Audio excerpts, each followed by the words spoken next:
Hello, everybody, and welcome to EduMatch. Thank you so much for joining us. So you can follow along with us at podcasts.edumatch.org/tweet talk, as well as on Twitter with the hashtag EduMatch. So tonight we have our third of three authors in our Author Bonanza Part 2. We have Peg here with us. Welcome, Peg. Great to see you. Hi, Sarah. I'm really excited to be here. Thank you again. Thank you, and I'm so excited to chat with you. So I'm going to just introduce you. I'm sorry to those who might not know you. So I'm going to read a little bit of your bio. So let me go ahead and crack that open. But before I do so, I just want to let you all know that that Peg, her chapter is amazing. It just blew me away.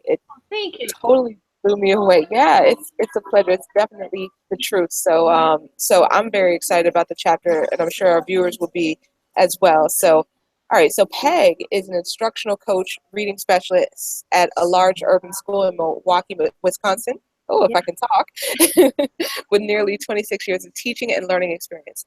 She began her educational journey in a private all-girls school as an English teacher, eventually moving to a suburban school where she taught alternative education.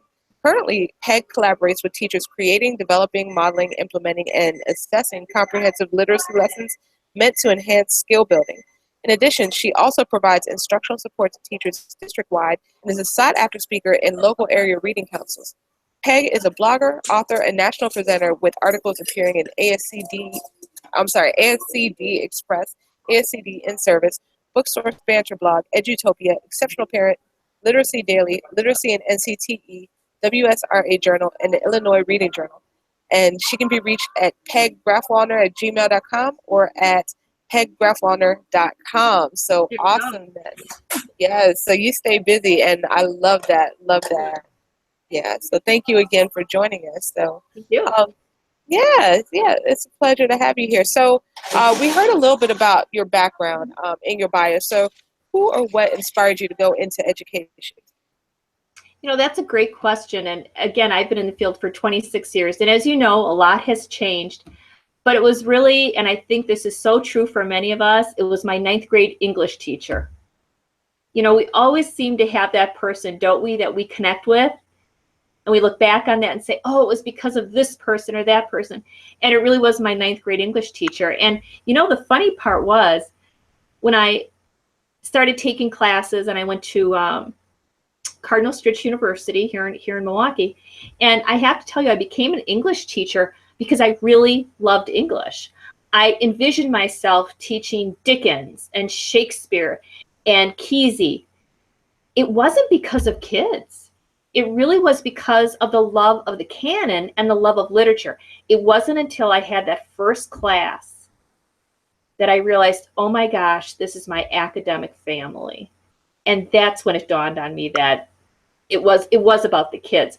So I always like to tell people that because I think sometimes people become, especially high school, become teachers because of their content.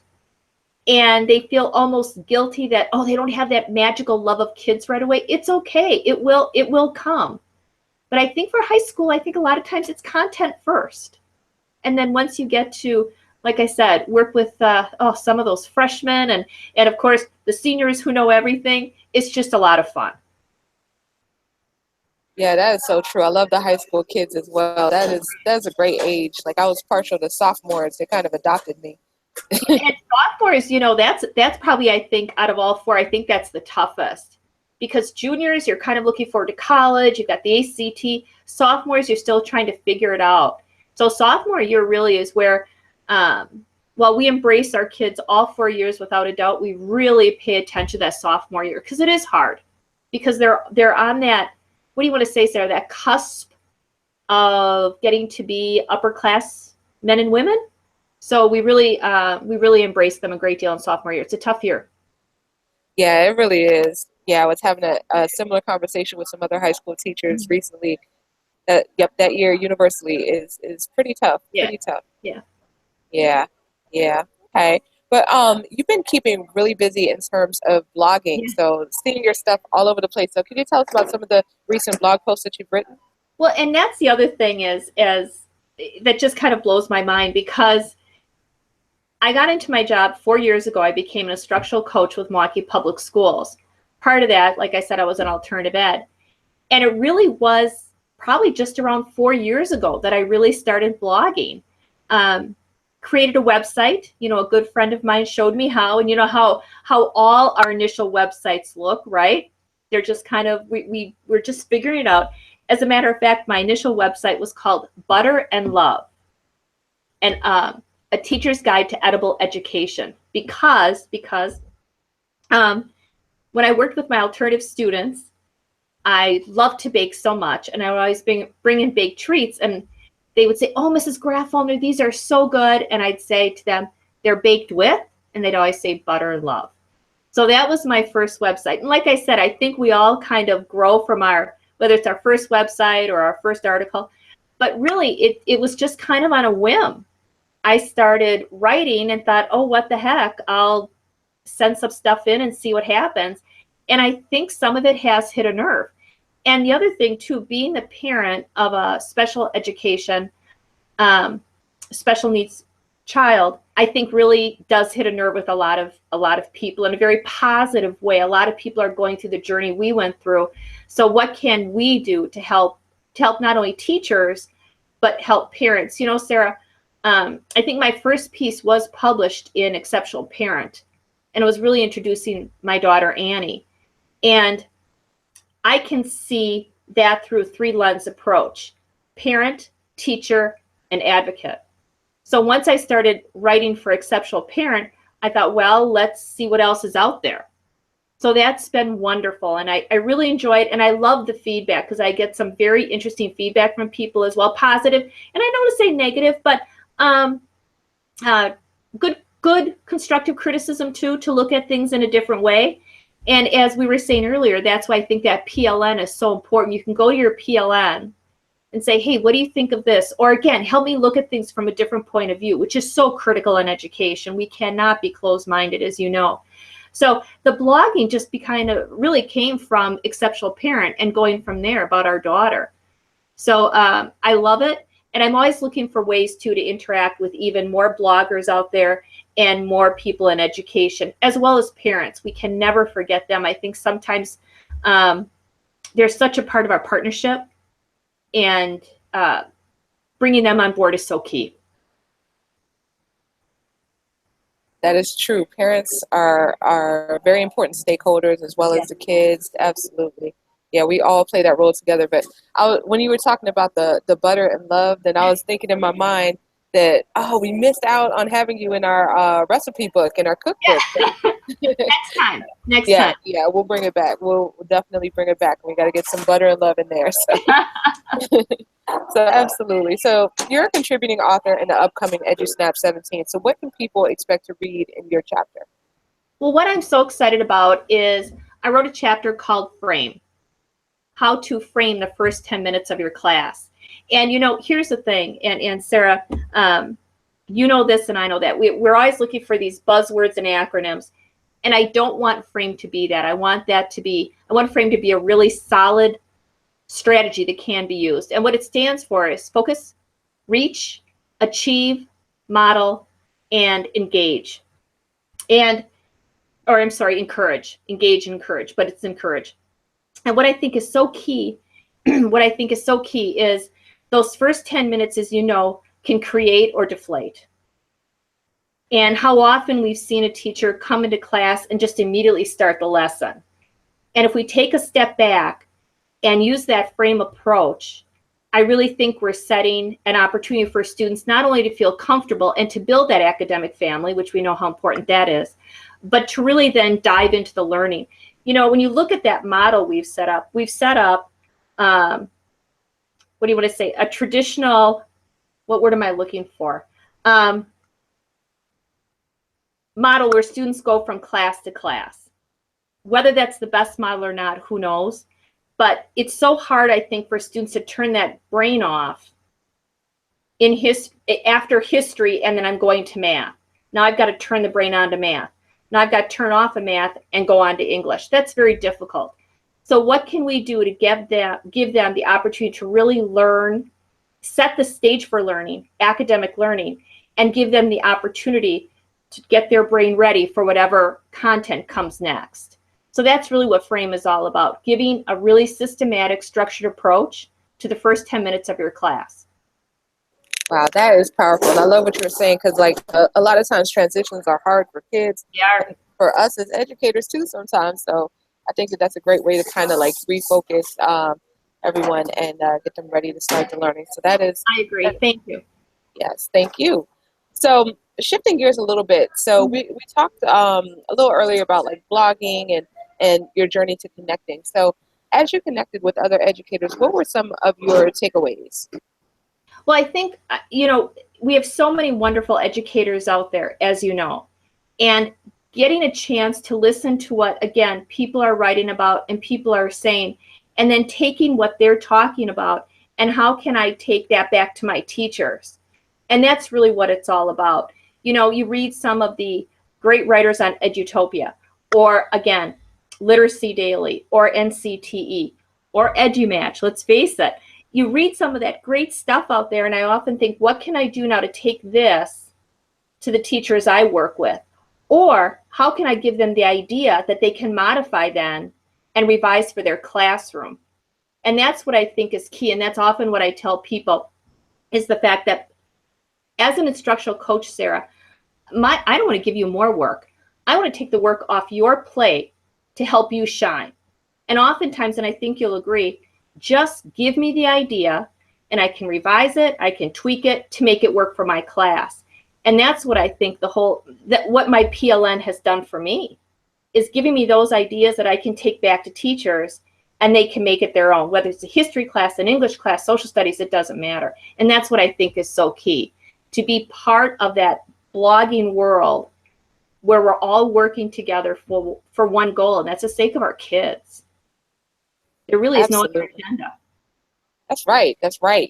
Definitely all working together, regardless of title, just like all just working to turn that wheel forward, that wheel of learning, that great wheel of learning. So awesome stuff. All right. So we talked a little bit about why the first 10 minutes of class are so important. And you spoke about the frame and you broke down the acronyms for us. So how might frame look in a classroom?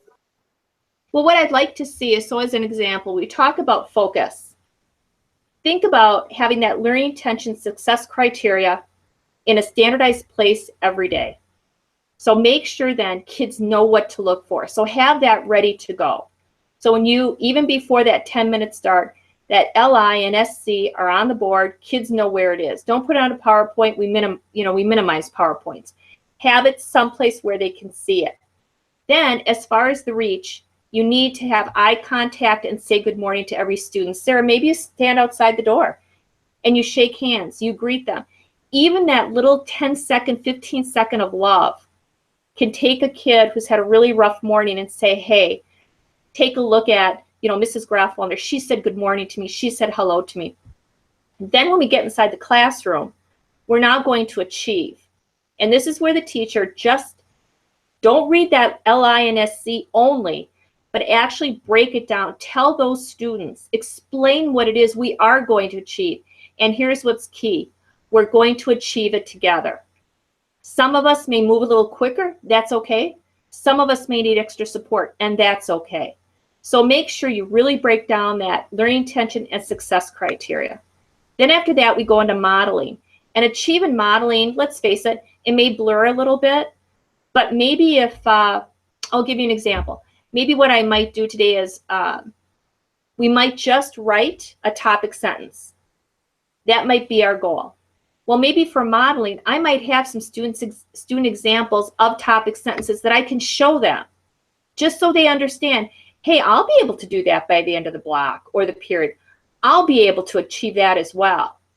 And then lastly, that encouragement. We can do this together. You're not going to be sitting there by yourself with your head down, waiting for me to come and poke you. That's not what this is. This is an opportunity for all of us to participate together to move forward. And I think if we do that systematically and let our kids know we are working together toward this one particular goal, and we break that learning intention success criteria down to what can be manageable, I think our students are going to be able to embrace that.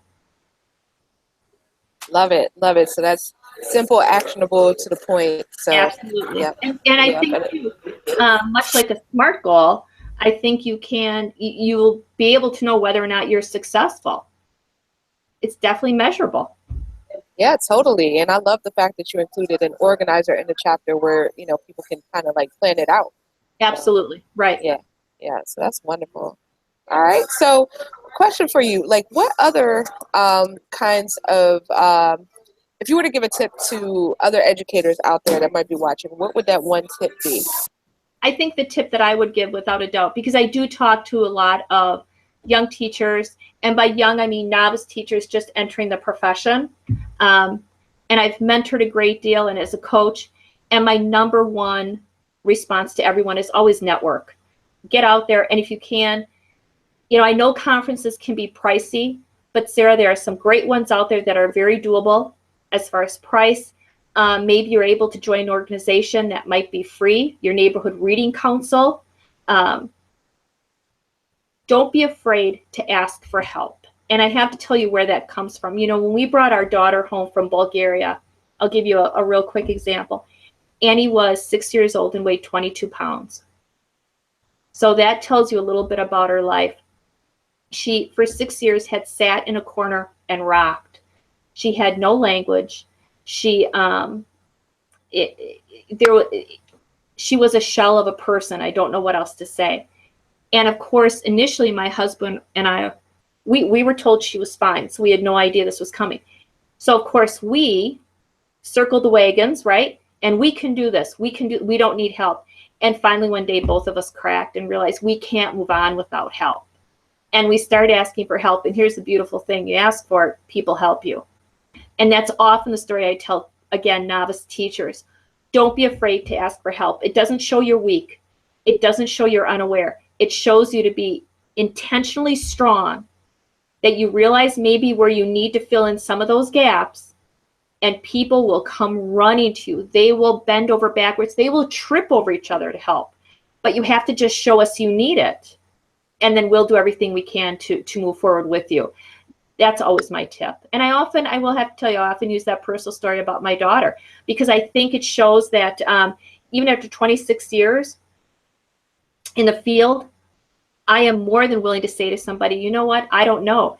Sarah, as you and I talked about, this is out of my comfort zone for me. This is brand new for me, but I'm doing it. And that's what I always say to teachers, just move beyond that comfort zone. People will catch you when you fall, and we'll be more than happy to prop you up again. So I think we're in a great profession. We're very lucky. I agree with you 100%. That was powerful. That was very powerful. So the strength comes a lot of times in recognizing where you do need that help and asking for it. Yep, definitely. Well, definitely wanted to thank you for your time, Peg. It has been like this time has flown by, but for anyone who is looking to connect with you online, then if you could just please tell us where to find you online. Yes. Well, first of all, my website is www.peggrafwallner.com. My email is peggrafwallner@gmail.com, and my Twitter is @peggrafwallner. So please feel free. I respond to everyone, and I want to help. Well, that is awesome. So thank you so much for a great conversation. Thank you, and wanted to thank everybody for tuning in. Thank you to Kathy and to Rochelle, who are interacting on the YouTube live page. It was great chatting with y'all as always.